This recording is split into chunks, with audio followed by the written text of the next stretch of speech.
आज आप लोगों को पढ़ाने जा रही हूँ एक स्पेशल टॉपिक। सबसे पहले तो मेरे चैनल में आप सबका वेलकम है। उसके बाद मैं आपको बता रही हूँ कि स्पेशल टॉपिक है कैटलिस्ट। ये कैटलिस्ट वाला जो पोर्शन है ये बेटा आरबीएससी के अंदर 10th क्लास में है और सीबीएसई के अंदर ये एनटीएससी, ओलंपियाड और 11th क्लास को बिलोंग करता है। लेकिन ये दोनों ही पोर्शन में बहुत इंपॉर्टेंट है, इसलिए सबसे पहले आपके लिए एक वर्ड आता है कैटलिस्ट क्या होता है। ठीक है, कैटलिस्ट बेटा कुछ स्पेशल सब्सटेंसेस होते हैं which change the velocity of chemical reaction, यानी कि वो केमिकल रिएक्शन की वेलोसिटी, अब आप 10th क्लास में हो 11th में हो तो आप सब जानते हो, जो उसकी स्पीड यानी उसकी rate of reaction with timing के साथ क्या कर देते हैं, इंक्रीज कर देते हैं और डायरेक्शन को भी इंक्रीज करते हैं फॉरवर्ड या बैकवर्ड की तरफ। उसी लिए बेटा हम इन्हें स्पेशल सब्सटेंस कहते हैं जो आपके लिए velocity of chemical reaction change करते हैं, लेकिन खुद हमेशा अनचेंज रहते हैं, यानी खुद केमिकल रिएक्शन में पार्टिसिपेट नहीं करते। जो रिएक्टेंट है वो एक स्पेशल प्रोडक्ट में बदलता है, लेकिन उस प्रोडक्ट में कैटलिस्ट से रिलेटेड कोई भी प्रोडक्ट चेंज नहीं होता, केवल ये रेट ऑफ रिएक्शन को ही इंक्रीज करते हैं। जैसे मैंने एक सिंपल एग्जांपल लिया पोटेशियम क्लोरेट, जैसे KClO3। ठीक है बेटा, अगर मैं इसको ये डिकम्पोजिशन कराती हूँ तो ये आपके लिए potassium chlorate plus oxygen gas में टूटेगा। लेकिन बेटा ये डिकम्पोजिशन ऑफ पोटेशियम क्लोरेट बहुत मुश्किल से होता है, इसमें बहुत ज़्यादा टाइम लगता है।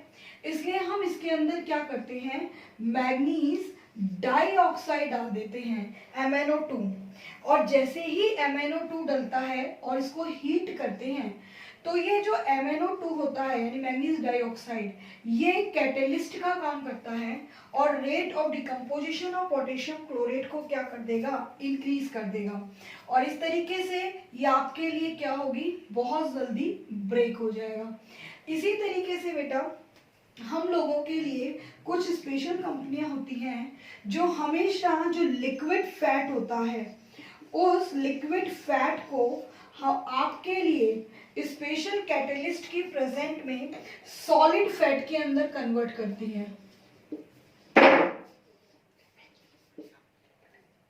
सॉलिड फैट में कन्वर्ट करती हैं और इसके लिए हम लोग एग्जांपल लेते हैं वेजिटेबल ऑयल, जैसे सोयाबीन ऑयल हुआ, ठीक है, या आपके लिए मस्टर्ड ऑयल, जो भी आपके लिए ग्राउंडनट ऑयल, उसमें हाइड्रोजनेशन होता है यानी हाइड्रोजन को ऐड करते हैं और ये खुद ऐड नहीं हो पाती है, इसलिए हम इसमें एक स्पेशल कैटलिस्ट डालते हैं निकल।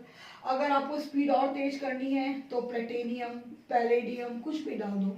इस कैटलिस्ट के प्रेजेंट में जो वेजिटेबल ऑयल होता है वो सॉलिड वेजिटेबल घी के अंदर क्या हो जाता है, कन्वर्ट हो जाता है। इस तरीके से आपके लिए क्या हो गई, जो रिएक्शन पॉसिबल नहीं थी, बहुत स्लो थी, उन्हें हमने स्पेशल केमिकल के प्रेजेंट में स्पीड को इंक्रीज करा, लेकिन खुद चेंज नहीं हुए, केवल रिएक्शन की स्पीड को चेंज कर दिया, उन्हें बहुत जल्दी कर दिया और उसी को हमने क्या नाम दिया था, कैटलिस्ट। अब बेटा केमिस्ट्री में जो कैटलिस्ट होते हैं उनका डिवीजन बहुत लंबा हुआ, उनको उनके फंक्शनल के बेस पे, उनके स्टेट के बेस पर अलग अलग पार्ट में डिवाइड करा गया। तो पहला जो टॉपिक हमारा आता है वो है type of catalyst on the basis of physical state, यानी कि फिजिकल स्टेट के ऊपर हमने डिवाइड करा होमोजीनियस और हेट्रोजीनियस।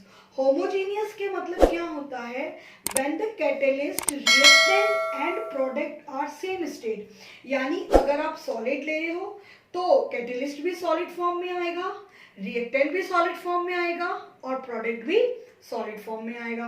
हेट्रोजेनेसिस का मतलब है व्हेन द कैटलिस्ट और reactant are not same state, different. Catalyst solid में हो सकता है और रिएक्टेंट आपके लिए लिक्विड भी हो सकता है, गैस भी हो सकता है।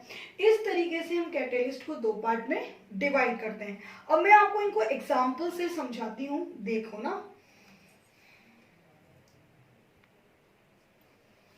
अब होमोजीनियस कैटलिस्ट यानी कि आपके लिए रिएक्टेंट और कैटलिस्ट ठीक है, दोनों की फिजिकल स्टेट सेम।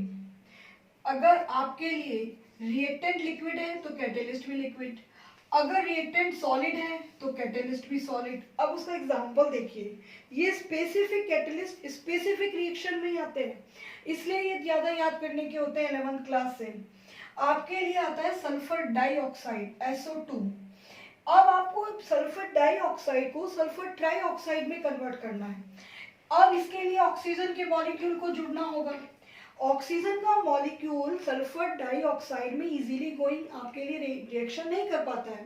हमें उसकी वेलोसिटी या स्पीड बढ़ाने के लिए उसमें डालना पड़ता है नाइट्रोजन डाइऑक्साइड। यहाँ जो नाइट्रोजन डाइऑक्साइड गैस फॉर्म में होता है, ये किसका काम करेगा? एज अ कैटेलिस्ट का काम करेगा और आपके लिए क्या बन जाएगा? Sulphur trioxide. यानी कि इसमें देखिए आपके लिए रिएक्टेंट भी गैसेस फॉर्म में है, सल्फर डाइऑक्साइड गैसेस फॉर्म में है, ऑक्सीजन गैसेस फॉर्म में है, नाइट्रोजन डाइऑक्साइड भी गैसेस फॉर्म में है और सल्फर ट्राइऑक्साइड जो बना वो भी किस फॉर्म में बना? गैसेस फॉर्म में।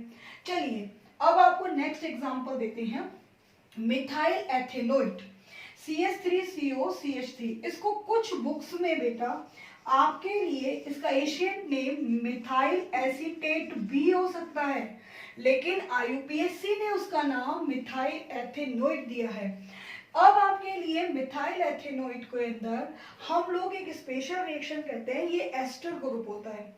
इसका बेटा जब हम लोग वाटर के साथ में ब्रेकिंग करते हैं, यानी इसका सेफोनिफिकेशन रिएक्शन होती है, तो हमारे लिए इसमें हम लोग HCl एक्वस सॉल्यूशन के अंदर डालते हैं और ये HCl इसमें किसका काम करेगा?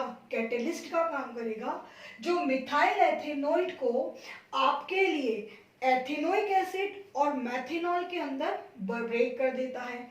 अगर हम मिथाइल एथेनोइट की जगह यहाँ पर इथाइल एथेनोइट लेते हैं तो वहां पे मेथेनॉल की जगह कौन निकल जाता है? एथेनॉल निकल जाता है। जैसे मैंने लिखा CH3COO C2H5, ठीक है। अब जो इसका नाम होगा वो क्या हो गया आपके लिए?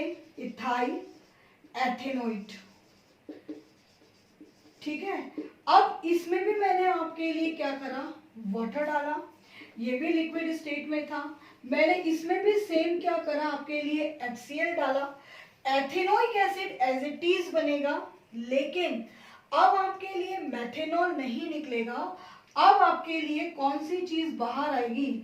अब इथाइल एथेनोइट आपने वही वाटर लिया लिक्विड स्टेट में, HCl लिया एक्वस की फॉर्म में। अब आपके लिए क्या बनेगा? एथेनोइक एसिड, पर अब मेथेनॉल नहीं निकलेगा, अब निकलेगा एथेनॉल, ठीक है। ये रिएक्शन सेफोनिफिकेशन रिएक्शन कहलाती है, ठीक है। समझ में आ रहा है? सेफोनिफिकेशन के अंदर यहाँ पर हम NaOH भी लेते हैं। अब आपके लिए यानी कि ये याद रखना है, जब भी हम मिथाइल एथेनोइट को जैसे ही हम वाटर के साथ डाइल्यूट करते हैं तो HCl उसके अंदर एज अ कैटेलिस्ट की तरह काम करेगा और वो आपके लिए क्या करेगा? एथेनोइक एसिड और मेथेनॉल इन दोनों में ब्रेक कर देगा। यानी आपके लिए मिथाइल एथेनोइट वाटर के साथ रिएक्शन तो करेगा, लेकिन अभी केवल डाइल्यूशन हो रहा है। लेकिन जैसे हम उसमें HCl डालेंगे तो HCl इसको डिकम्पोज करेगा एथेनोइक एसिड और मेथेनॉल में। तो ये आपने देखा होगा कि ये सारे एक से स्टेट में चल रहे हैं, यानी लिक्विड है, एक्वस मतलब वही लिक्विड स्टेट, वाटर जिसमें मिक्स हो गया। इसमें हमेशा रिएक्टेंट और कैटेलिस्ट और प्रोडक्ट किस फॉर्म में आ रहे हैं? सेम स्टेट में आ रहे हैं। अब आएगा हेट्रोजीनियस कैटेलिस्ट। अब अपने पास आ रहा है second type, heterogeneous catalyst. Heterogeneous catalyst की डेफिनेशन तो मैंने आपको बता दी, थोड़ा सा आप इसको पीछे करना बैक और देख लेना।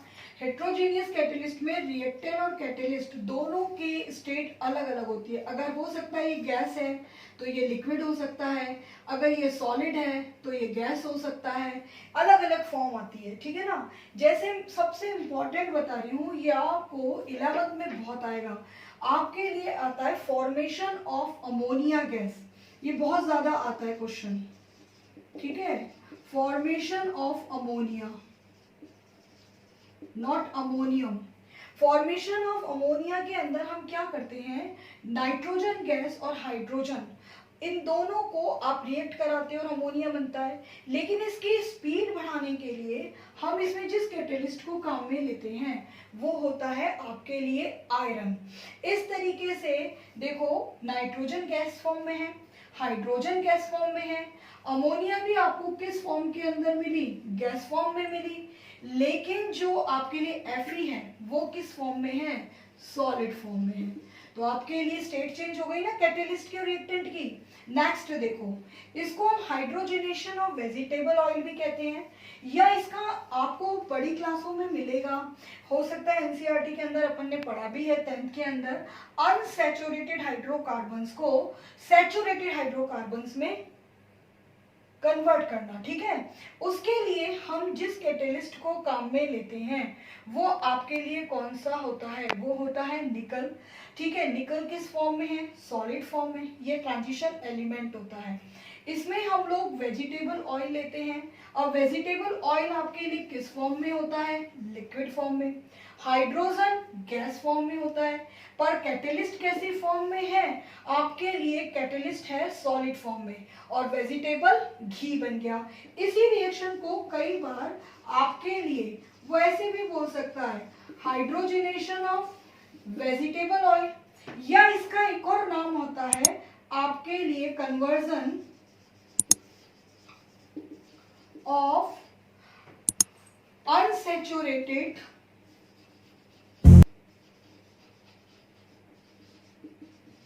हाइड्रोकार्बन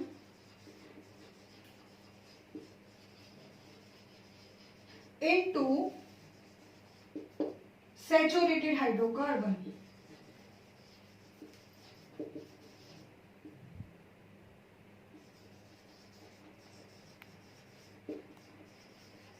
ठीक है, ये भी आप लोगों को मिलता है। तो इस के आपके लिए 11th क्लास में फॉर्मेशन आएगा, उसमें रिएक्शन आएंगी, तब आपको ही बताएंगे, या आपके एनसीईआरटी के अंदर 10th में अपन लोग इसका एक टॉपिक पढ़ते भी हैं कि किस तरह से हम लोग एल्काइन और एल्कीन को एल्केन में बदलते हैं। तो इस तरीके से बेटा अपने लिए एक कैटेलिस्ट टाइप हो गई। आगे की type of catalyst according to different function आपके लिए नेक्स्ट वीडियो में अपलोड होएगा।